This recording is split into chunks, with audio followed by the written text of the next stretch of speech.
and how much there is respect for our national flag. While I say this, I am getting goosebumps because it is the reality and I cannot be more proud of that. तिरंगे ने हमारी जान बचाई है, तिरंगे के सहारे ही हम वहाँ से निकल पाए हैं. Also thanking the Prime Minister of India and thank you so much for supporting us and hope we get home safely because of the Indian Embassy. First of all, I want to thank you all for such an overwhelming response on the last video. It means a lot, all those likes, shares and subscribes. You're doing nothing but spoiling me just after the first video and I cannot be more happier with that response. Now moving on. Today's topic is going to be a very crucial one and it concerns a lot of medical graduates or medical students who are studying abroad, especially in the region of Ukraine. Yes, you heard it right.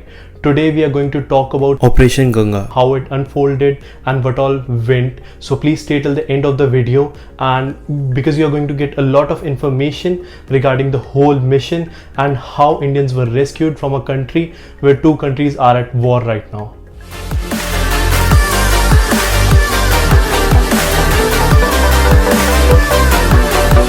All of this started when the tension between Russia and Ukraine escalated just a month ago. And as the tension was escalating, the Indian Embassy in Ukraine issued a notice to all the people or Indian citizens who are residing in Ukraine to leave the country if they don't have any important essential business there. That included the students as well, because a lot of students study in Ukraine, which is around 20,000 or something. So that amount of students, they had to leave the country in such a short period of time. It was just 4 or 5 days before the situation escalated and war began. So just in that small period of time, they were expected to leave. Now, why they didn't leave in that period of time? That's a question that many Indians are asking, our fellow citizens are asking, that why those Indians didn't leave in that short period of time. Well, the answer to that is very simple. And it is that number one, the colleges said that if they left, then the colleges won't be responsible for their absentees or the lectures they'll miss. Because whenever you miss a lecture in colleges in Ukraine, majority of the colleges charge a heavy fine from the students. So that's why it was very tough for them to make this decision to leave the country, because the colleges were very sure that the tension won't escalate to this level. The colleges were very sure that the tension won't escalate to this level. So they asked students to stay put and just focus on their studies at that time. The second thing was, even if the students wanted to leave, the airfares were 4 to 5 times, and paying such a huge amount of money at that time was not possible for everyone, because the students go to such countries in the first place because they are not able to afford education. So they are middle class family people, they cannot just afford a ticket for 1.5 lakhs or 1.25 lakhs at the spur of the moment. So that's why what they had to do was stay still and wish for it not to escalate. That's all they could do at that time. But around 24th of February, the situation really escalated and it got worse to worse day after that. The situation became so worse that the students had to take shelter in metros and bunkers so that they were not bombarded or they didn't face any missiles or any upcoming shelling. Now, as the situation moved forward, Indian Embassy came forward and our government intervened. Now what they did was they made arrangements for students to fly out from the neighboring countries like Poland, Bucharest and all those countries that were nearby. They made arrangements of flights from those countries, and that's Operation Ganga. The mission, which was so successful that it was able to bring back about 20,000 Indians and other nationalities back to our homeland. Yes, that was our government's doing. Now there are many arguments that the kids were not evacuated from the place of origin, which was the college. Many students say that they were facing a lot of trauma, a lot of torture while traveling from their places to those borders. Well, when two countries are at war, it is not possible even for our own nation to send our own army there to rescue you all, right? Or we cannot even send any civilians there in between the places of war. But what India could do at that time, the best possible solution was to make your travel possible, coordinate and help you come out from those tough situations. And that's what our government did.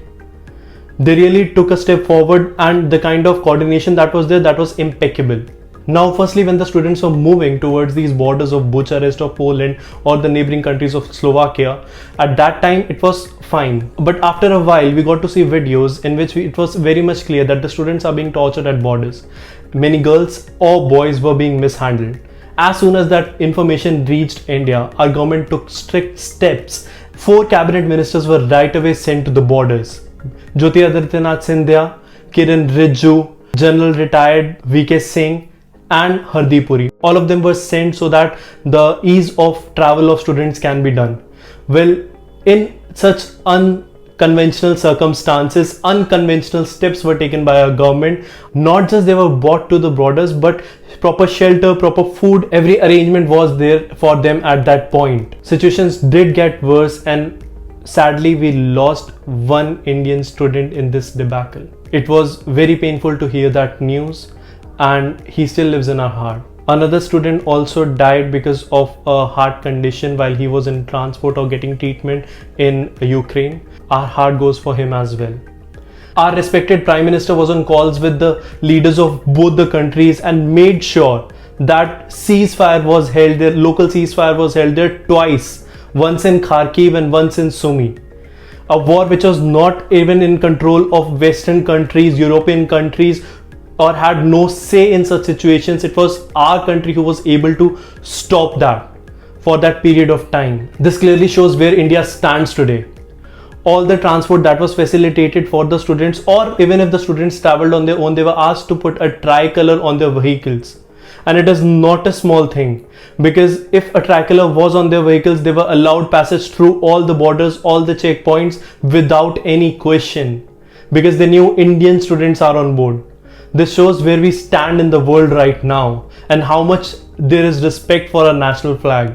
While I say this, I am getting goosebumps because it is the reality and I cannot be more proud of that. तिरंगे ने हमारी जान बचाई है, तिरंगे के सहारे ही हम वहाँ से निकल पाए हैं। तो हम लोग ये वैसी फटाफट फ्लैग अरेंजमेंट की और जैसी हमारी बस जैसी हुई तो हम लोग ने बस के सामने 2 इंडियन फ्लैग प्रॉपर बीकेस बड़े बड़े लगा दिए ताकि हमको फ्री क्लियरेंस मिले। और एक्चुअली वो काम किया क्योंकि इंडियन फ्लैग देखे लोगों ने देखा कि ये सब इंडियन बच्चे मेडिकल स्टूडेंट्स हैं, तो उनको हमको अलाउंस मिलता है। Now, wherever the credit is due, there is due, and our government did a great job bringing back all the students back to India. Right now, majority of the students were brought back, about 20,000, not just Indian students. We also helped students of the neighbouring countries come back. Pakistan, and I'm really thankful to the embassy of Indian Embassy of Kiev for supporting us all the way here, as we were stuck in very difficult situations, and also thanking the Prime Minister of India, and thank you so much for supporting us, and hope we get home safely because of the Indian Embassy. Not just Indian students, people of other countries also used Indian flag on their chests, on their cars to get past through the borders or the checkpoints. It is a great thing. Now, the next thing that is very important to discuss is what will happen with those students who have come back already. Now, when we talk about what will happen with them, there are few things that we need to look in it. And the few things are, number one, that some kind of relaxation should be given by NMC, because right now the rule in NMC is that you have to do your whole education, MBBS education or medicine education, and the internship from the same college. So I guess some changes can be made there, and some relief can be given to the students, or some arrangements can be made in Indian universities or in the neighboring universities which are there in the European countries. Something has to be done so that their education is not disrupted and 20,000 medical aspirants don't just go in waste. So these all steps should be taken by the government, and be it Vande Bharat or be it Mission Ganga, they have shown where we stand in the world, and it makes me proud like never before. I cannot forget the fact that 20,000 Indians are safe here in our country, back home in their homes, because of Indian government. I cannot emphasize that enough.